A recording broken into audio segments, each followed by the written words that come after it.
Bugün ölkəmizdə bütün futbol sevərlər üçün çox önəmli bir gündür, çox həyəcanlı bir gündür. Belə ki, bugün UEFA Çempionlar Liqasının birinci təsnifat mərhələsinin cavab oyununda Azərbaycan çempionu Sabah səfərdə UES-in The New Saints komandası ilə qarşılaşacaq. Bilirsiniz, ilk görüşdə Bakıda keçirilmişdi və təmsilçimiz rəqibini 2-0 hesabı ilə məğlub etmişdi. İndi isə Sabah bu üstünlüyü qoruyaraq tarixində ilk dəfə Çempionlar Liqasının ikinci təsnifat mərhələsinə yüksəlməyə çalışacaq. Qarşılaşma Bakı vaxtı ilə bugün saat 21:30-da start götürəcək. Komandamıza uğurlar arzulayırıq, yanındayıq, dəstəkləyirik. Bu Bakıda olan uğuru davam etdirsinlər. Mütləq. Bəli. Bugün Bakıda 2-0 bitdi. Yaxşı nəticədir, çox böyük üstünlükdür.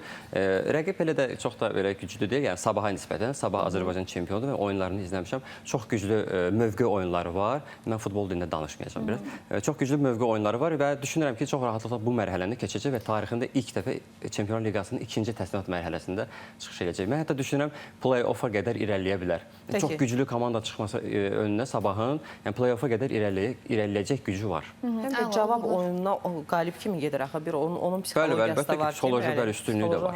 Sadəcə öz ölkəndə, öz meydanında oynayanda bir başqa səndə motivasiya olur. Artıq sən gedirsənsə rəqib komandanın ölkəsinə, orada bir qədər motivasiya azala bilər. Çünki sən istər-istəməz... Amma ora qalib kimi gedirsənsə yenə də üstünlükdə. Azarkeşlər istər-istəməz Walesi dəstəkləyicilər daha çoxdur. Bu biraz onları təsir göstərə bilər, amma qəti ruhdan düşməsinlər. Ona görə də psixoloji üstünlük çox vacibdir. Hansı ki, böyük klublarda sırf bu psixoloji hazırlıq üçün xüsusi psixoloqlar çalışırlar böyük klublarda. Ki, rəqib komandaya, rəqib meydana gedəndə futbolçular psixoloji üstünlüklə geçirlər. Hətta məğlub olsalar belə, qalib geçsələr belə psixoloji üstünlüklə geçsinlər. Bu da çox vacib məqam vardır. İndi isə keçək dünya çempionatına. Psixoloji demişkən, səncə Argentinaya qarşı, xüsusilə Messiyə qarşı psixoloji bir baskı yoxdur ki? Çünki mən xəbər çıxdı qabağıma ki, petisiya var. Bunu 2,5 milyondan artıq insan imzalayıb ki, Argentina ayrılmalıdır dünya çempionatından. Çünki ədalətli oyun geçsin də, ədalətli qərar olsun. Belə olacaqsa, onda biz niyə gəlirdik kimi deyilənlər də var. Bu Messi üçün keçərli deyil. Yəni Messi artıq elə bir yaşda və ona bu yaşa qədər o qədər psixoloji təzyiqləri olub ki, Messi üçün artıq fərq eləmir. Mən deyərdim ki, o psixoloji təzyiq Ronaldo'da daha çoxdur.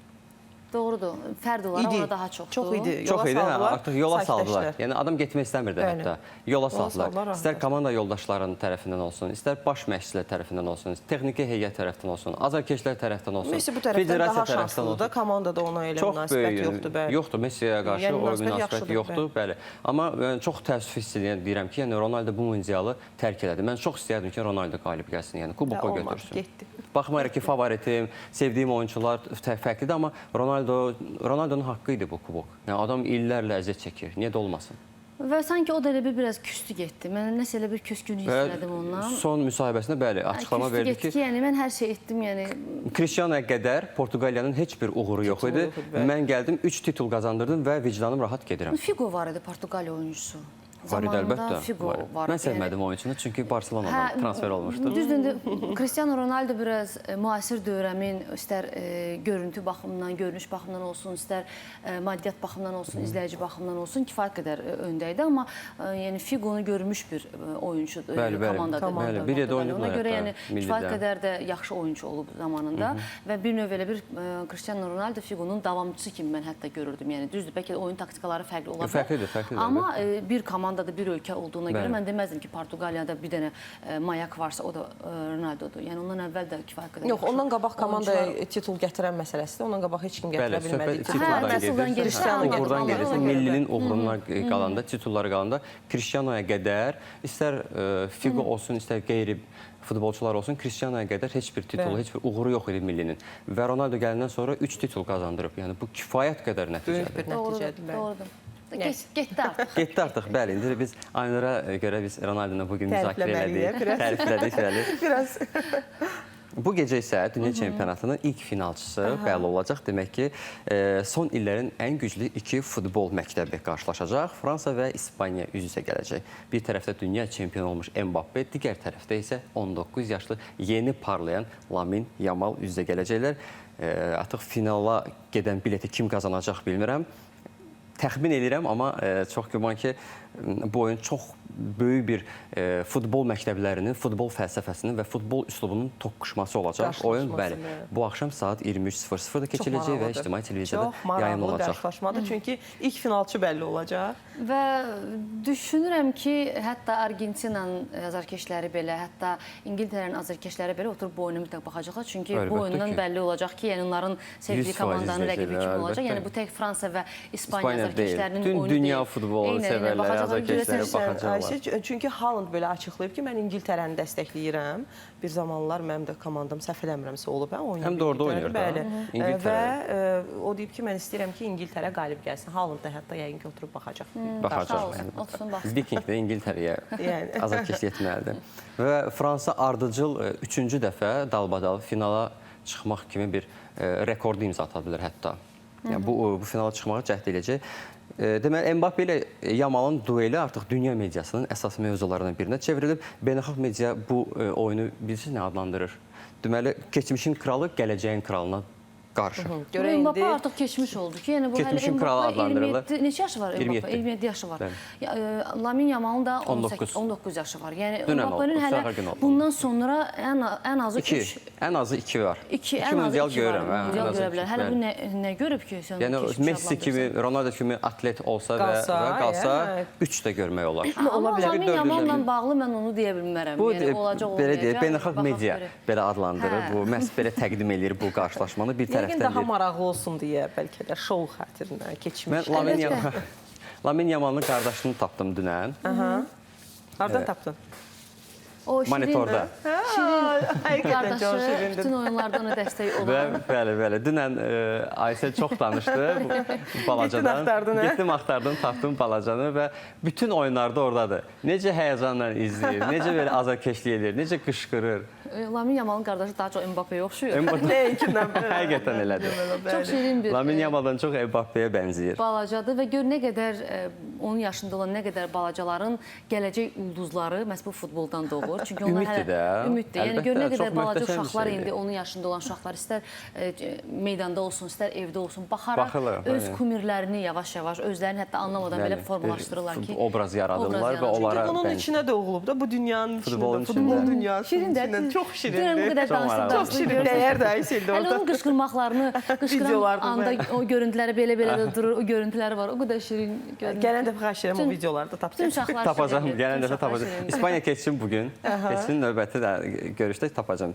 Deməli, İspaniya son illərdə Fransanın hətta kabusuna çevrilib də belə deyə bilərik. İspanlar Fransa yığmasının həm Avro 2024-də, həm də 2025-ci il Millətlər Liqasının yarı finalında məğlub etmişdilər.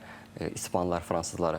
Fransızlar bunu açıq bir revanş matçı kimi adlandırmasalar da futbol ictimaiyyəti belə təqdim edir ki, yəni Fransanın İspaniyaya qarşı bir qisası var. Həm Avro 24-də, həm də 25-ci il keçən illi Millətlər Liqasının yarı finalda məğlub olmuşdu fransızlar İspanlara.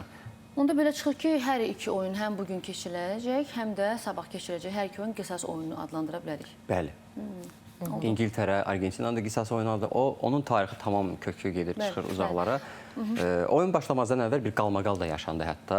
Deməli, İspaniyanın keçmiş baş naziri Mariano Rayo, Fransa millisinin əsl fransızlardan ibarət olmadığını belə bir açıqlama verib.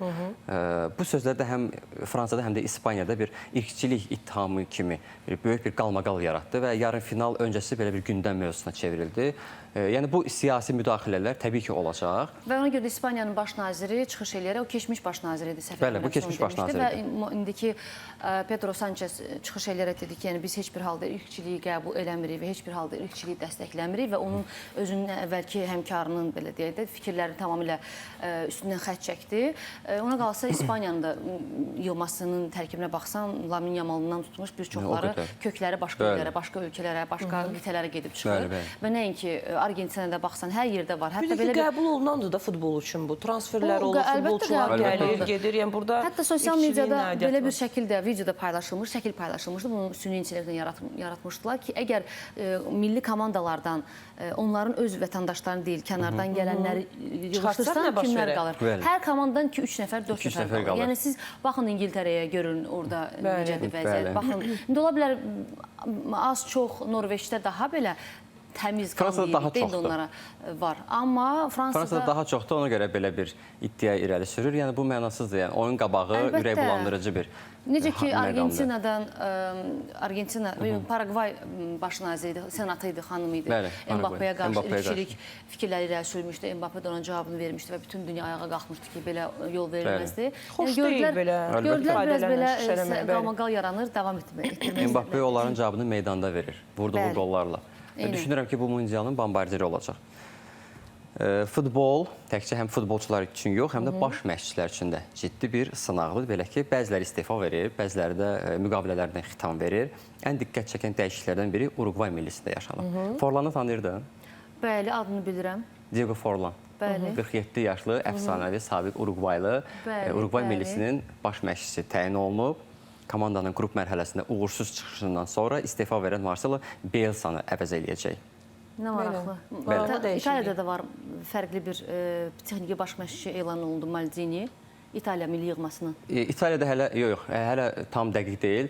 İtaliya mən eşitdim ki, Pep Guardiola'ya təklif etmək istəyirlər. Yo, o rəsmi Paulo olaraq Maldini deyirsən də, Paulo xəbəri Maldini. gördüm. artıq Hə, rəsmi mən də olaraq gördüm. qəbul etdilər ki, Paulo Maldini İtaliya milli yığmasının növbəti texniki direktoru olacaq dedilər. Əfsanəvi Türk xəbərlərindən futbolçu. oxudum. Orada oxuduğum kimi deyirəm.